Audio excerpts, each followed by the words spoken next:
Hello. तो हम इस वीडियो में देखेंगे कि हम कंप्लीट वर्कफ्लो की नए सिस्टम से हम इनवॉइस कैसे बनाते हैं। तो इसमें दो पार्ट हैं, एक बिलर के लिए, एक डिस्पैचर के लिए। तो अभी हम देखते हैं कि डिस्पैचर का वर्क क्या है। तो इसके लिए हम जाएंगे लॉजिस्टिक में। उसके बाद यहाँ पे हमको फॉर्म दिखेगा, क्रिएट इनवॉइस रिक्वेस्ट। तो इसमें यहाँ से डिस्पैचर इनवॉइस रिक्वेस्ट रेज करेगा कि कितनी क्वांटिटी का किस कस्टमर के लिए किस ट्रिप आईडी का अगेंस्ट में बिल बनेगा। तो ये वीडियो थोड़ी लॉन्ग हो सकती है क्योंकि इसमें सारी चीज़ें कवर करने वाला हूँ। तो इसके लिए हम लोकेशन सेलेक्ट करेंगे, कस्टमर सेलेक्ट करेंगे, बिल डेट, उसके बाद ट्रिप आईडी, जिस ट्रिप पे हम बिल बनाना चाह रहे हैं। तो वेट अ मिनट, ओके, रुक जाओ।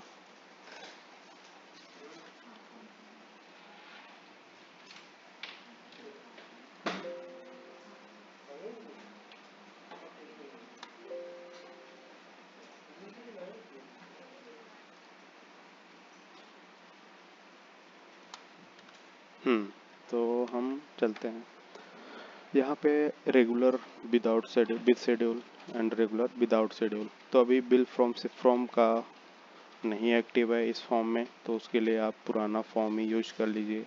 जो अभी बिल फ्रॉम का अभी यहाँ पे जो आप पुराना यूज करते हो ये, ठीक है।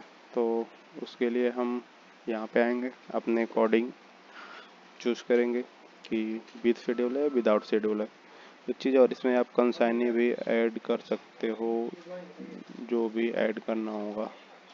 उसके बाद हम ऐड प्रोडक्ट वाले पे जाएंगे। यहाँ पे हम प्रोडक्ट सेलेक्ट करेंगे, ठीक है। अब एक चीज़ इसमें ये रहा, शेड्यूल फ्रेशनेस का दिखता है। जैसे ये मेरा यूएटी का डेटा है, तो डमी डेटा होता है। डमी मीन्स मैनुअल क्रिएटेड, ये 100% करेक्ट डेटा नहीं होता है। तो ये हम अपने according as per our use हम बनाते हैं डेटा। तो अभी इसमें दिखा रहा है 1279 डे एगो जो शेड्यूल पड़ा हुआ है। आप में दिखेगा जब आप शेड्यूल एंट्री करोगे। अगर आप तुरंत किए रहोगे तो वो 1 मिनट एगो समथिंग लाइक दिस। अगर एक दिन पहले का होगा तो एक दिन का दिखेगा, ठीक है। इसका भी लॉजिक है, अगर विद इन 12 आवर है तो फ्रेश दिखाएगा, अदरवाइज ये स्टेल दिखाएगा, ठीक है। ये लॉजिक है इसका। ये शेड्यूल फ्रेशनेस का केस है, ठीक है। इसमें सारी चीज़ें आपको दिख जाएंगी, एक्सेस रेट वगैरह और बेसिक रेट, पीओ नंबर, ठीक है, शेड्यूल का है। अब इसमें देखो, अभी के लिए हम, ठीक है, यहाँ पे अब शेड्यूल में कई चीज़ें नोटिस करने वाले हैं कि हम चेक बॉक्स पे क्लिक करेंगे तो सारी क्वांटिटी बाय डिफ़ॉल्ट आ जाएंगी। इसमें अगर स्टैंडर्ड क्वांटिटी डिफाइन है प्रोडक्ट के अगेंस्ट में संचालन में, तो आपको नंबर ऑफ बिन का ऑप्शन देखने को मिलेगा। आप क्वांटिटी एडिट नहीं कर सकते हो मैनुअली, ठीक है। तो अगर हमको स्टैंडर्ड क्वांटिटी, पहले तो ये कंफर्म करिएगा कि आपकी स्टैंडर्ड क्वांटिटी संचालन के क्वांटिटी से मैच कर रही है कि नहीं। अगर नहीं कर रही है तो प्लीज़ कॉन्टेक्ट टू संचालन टीम ठीक करने के लिए इसको, ठीक है। तो आपके एक्चुअल फिजिकल डेटा से मैच करेगा। अभी तो जो मारुति से अप्रूव डेटा था हमने मोस्टली इंटर कर दिया है। अभी ये जैसे पैकिंग स्टैंडर्ड है बिन के अगेंस्ट में, मतलब एक बिन में 2 क्वांटिटी जाएगी, ये मेरा डमी डेटा है। तो इस इतनी क्वांटिटी को उतने स्टैंडर्ड से डिवाइड करके वो नंबर ऑफ बिन निकाल लेता है। तो अभी मैं जैसे 2 बिन का केस बनाता हूँ तो 4 क्वांटिटी ऑटोमेटिक आ गई है। आप यहाँ से अप डाउन भी कर सकते हो, 6 हो गई हैं, एक कर दो, 2 आ गई क्वांटिटी, ठीक है। तो अपने अकॉर्डिंग। अब इसमें एक चीज़ और है, सपोज आपको 9 क्वांटिटी का बिल बनाना है। तो अगर आप यहाँ पे 5 करोगे तो 10 हो जाएगा ऑटोमेटिक, 9 तो हो ही नहीं रहा। तो इस केस में हम पार्शियल बिन का लॉजिक अप्लाई करेंगे यहाँ पे। अगर एक चीज़ और है, स्टैंडर्ड क्वांटिटी के रेंज में ही हम एंट्री कर सकते हैं। अगर हम यहाँ पे 2 क्वांटिटी की एंट्री करेंगे तो नहीं होगा। सपोज ये देखो, invalid partial quantity must be greater than 0 and less than the packing standard quantity. Means अगर जब हम 2 यही कर रहे हैं तो ये हम यहाँ से एक बिन तो बढ़ा सकते हैं ना। सपोज हो गया 10 हो गया, लेकिन अभी हमको एक बढ़ाना है, मतलब ये जीरो और स्टैंडर्ड क्वांटिटी के बीच की नंबर होनी चाहिए। तो अभी जैसे मुझे एक क्वांटिटी ऐड करनी है तो 5 बिन हो गए, ठीक है, जिसमें एक एक बिन में एक्स्ट्रा एक ही प्रोडक्ट है तो 9 क्वांटिटी हो गई। ये केस है। अब डिस्पैचर को ये बाय डिफ़ॉल्ट अप्रूव्ड माना जाता है कि डिस्पैचर बाय डिफ़ॉल्ट ये सारी चीज़ें सही कर रहा है। अगर गलत कर रहा है तो यहाँ पे नो करेगा। और गलत करेगा कैसे? अगर नो करेगा तो रीज़न देना पड़ेगा कि क्यों पैकिंग अप्रूव नहीं है, ठीक है। तो क्या कहते हैं, ये सारी चीज़ें हैं। उसके बाद हम यहाँ से, इतना समझ आ गया आपको, तो एफ जी सिलेक्ट करेंगे। एफ जी में क्या है कि अभी हम देखो इस एफ जी के अगेंस्ट में क्या कहते हैं, 15 रिमेनिंग क्वांटिटी है, हमने 9 सेलेक्ट कर लिए, पिक की। उसके बाद बस ऐड करना है। अब ये कि शेड्यूल डेविएशन रिक्वायर्ड ये कब आता है ये मैं समझा दूँ। अगर आपकी जो शेड्यूल क्वांटिटी है, अगर आप उससे कम का ज़्यादा का तो बना नहीं सकते। अगर आप उससे कम की क्वांटिटी का बिल बना रहे हैं, शेड्यूल सपोज मैंने 100 का किया है और क्या कहते हैं हम बिल बना रहे हैं less than 100 means 99, 98, 50 like this, तो आपको शेड्यूल डेविएशन रीजन देना पड़ेगा कि हम जितने का शेड्यूल बनाया उससे कम क्यों बना रहे हैं। जैसे मैं 5 का ही बना रहा हूँ क्योंकि मेरे में देखो इधर क्वांटिटी कितने का है, शेड्यूल 1133 का है, इसलिए मेरे में अब अगर मैं जाऊँगा यहाँ के लिए तो ऐड हो गया, शेड्यूल डेविएशन नहीं आया, ठीक है। तो अभी हम क्या कहते हैं 5 क्वांटिटी का ही बना रहे हैं, तो 5 क्वांटिटी इसलिए बना रहा हूँ ताकि आपको शेड्यूल डेविएशन का रीजन में बता पाऊँ। 10 क्वांटिटी आ गई, एफ जी सिलेक्ट करेंगे, ठीक है। तो ये इसमें 15 क्वांटिटी है तो 10 इसमें से हम सिलेक्ट कर लेंगे। उसके बाद ये तो पार्शियल क्वांटिटी का है, ठीक है। अब हम ऐड करेंगे शेड्यूल रिक्वायर्ड का, शेड्यूल डेविएशन रीजन रिक्वायर्ड। इसमें आपको रिडक्शन दिखेगा आप कम कर रहे हैं तो, ठीक है। प्रोडक्शन प्रोडक्ट आईडी दिखेगी, पेंडिंग क्वांटिटी कितनी थी, जितनी शेड्यूल की है, आप बना कितने कर रहे हो, ठीक है।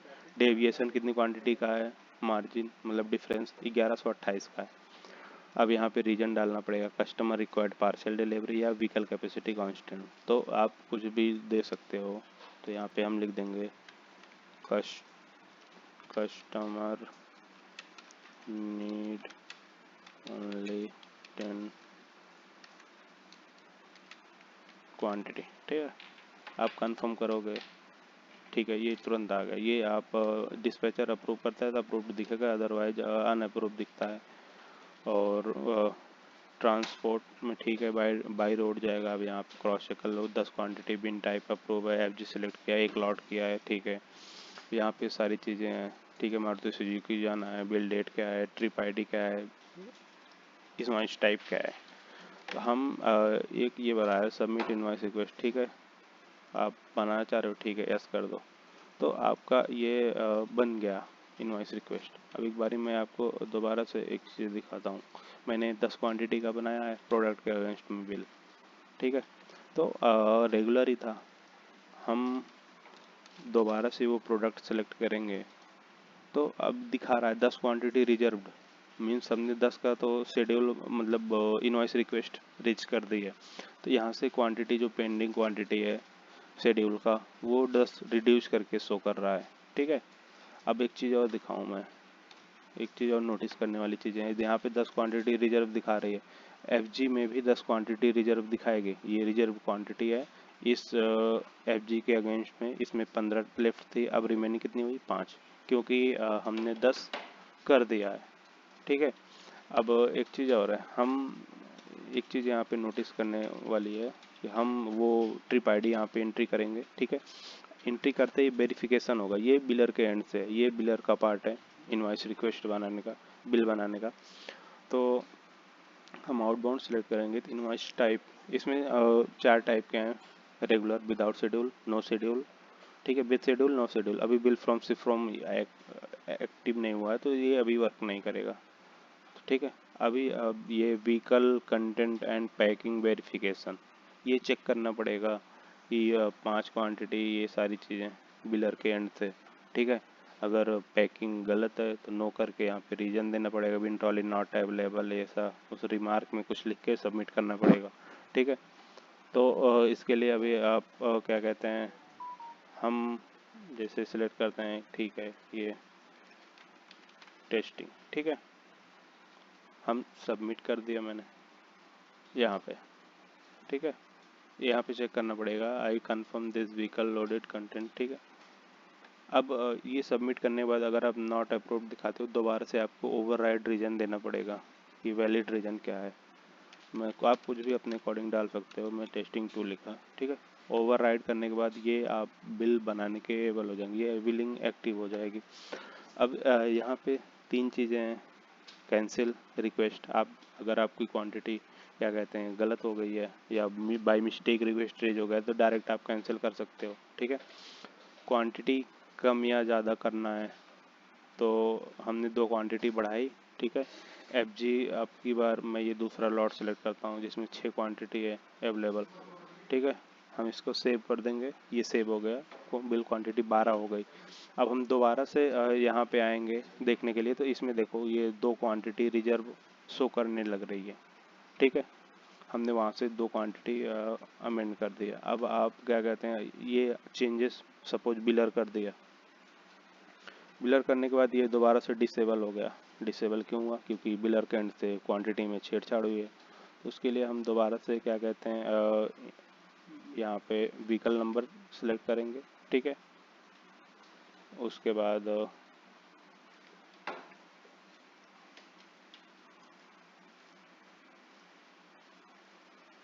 हाँ, ठीक है, चेक करना पड़ेगा दोबारा से। आप यहाँ से दोबारा इनवॉइस क्रिएट कर सकते हो। अब उसके बाद अमेंड का देख लिया, कैंसिल देख लिया। अब हम क्रिएट करेंगे इनवॉइस। इनवॉइस क्रिएट करेंगे तो एक पॉपअप आएगा, ठीक है। आप यहाँ से इनवॉइस क्रिएट करते हो। तो अभी हम एक आपको कैंसिल करके दिखाते हैं कि कैंसिल करने पे क्या होता है। मैंने कैंसिल कर दिया, इनवॉइस कैंसिल हो गया। अब उसके बाद हम यहाँ पे आएंगे, ठीक है। अभी 8-10 क्वांटिटी रिजर्व दिखा रहे थे, अगर हम रिसिप्ट रिफ्रेश किए होते तो ये 12 क्वांटिटी रिजर्व हो जाती यहाँ पे, ठीक है। तो क्या कहते हैं, हम दोबारा से सिलेक्ट करेंगे रिटर्न, ठीक है। ये प्रोडक्ट है। अभी 10 क्वांटिटी जो देख रहे थे आप, अभी 1128 शो कर रहा था, वो कैंसिल करने पे ऑटोमेटिक ऐड हो गई है, ठीक है। FG भी रिटर्न हो चुकी है। 1500 15 5 यूज किया था, ठीक है। 10 यूज किया था, 5 दिख रहा था, यहाँ से 2 यूज किया था मैंने, वो सारी रिटर्न हो चुकी है, ठीक है। अभी हम एक बिल बना के देखते हैं 5 क्वांटिटी का, ठीक है। FG सिलेक्ट करते हैं, मैं इसी से ही सिलेक्ट कर रहा हूँ, इससे 15 क्वांटिटी जिसमें, ठीक है। हम डेविएशन रीजन देंगे कुछ भी अपने अकॉर्डिंग। और हाँ, अभी मेरे केस में मैं एक ट्रिप आईडी पे वेरीफाई कर चुका हूँ। तो अभी मैं डिलीट कैंसिल किया है। वेरीफाई करने के बाद क्योंकि एक ट्रिप आईडी यूनिक होती है तो एक ही बार वो हो सकता है वेरिफिकेशन। तो यहाँ पे अगर मैं गेट करूँगा तो मेरे को वेरीफाइड दिखाएगा, क्योंकि इसके पहले वाला मैं कैंसिल किया वेरिफिकेशन के बाद में, ठीक है। तो क्या कहते हैं, इधर वेरिफिकेशन वगैरह सब कुछ जा चुका है, क्योंकि सबकी ट्रिप आईडी सेम होगी। तो अभी हम एक इनवॉइस बना के देखते हैं, जिसमें सारी चीज़ें मैंने एक्सप्लेन कर दी। इनवॉइस बनाएंगे, ठीक है, एक पॉपअप आएगा, उसके बाद हम बिल नंबर आपको यहाँ मिल जाएगा, इनवॉइस बन जाएगा। इसके बाद से आपका पुराना प्रोसेस है, आप ई वे बिल जनरेट करिए, उल्ट तरीके से ई इनवॉइस बनाइए, बिल व्यू एंड प्रिंट करिए, ठीक है। ओके, तो ये रहा नया सिस्टम वर्क कैसे करता है, ये सारी चीज़ें हैं। Okay, thank you.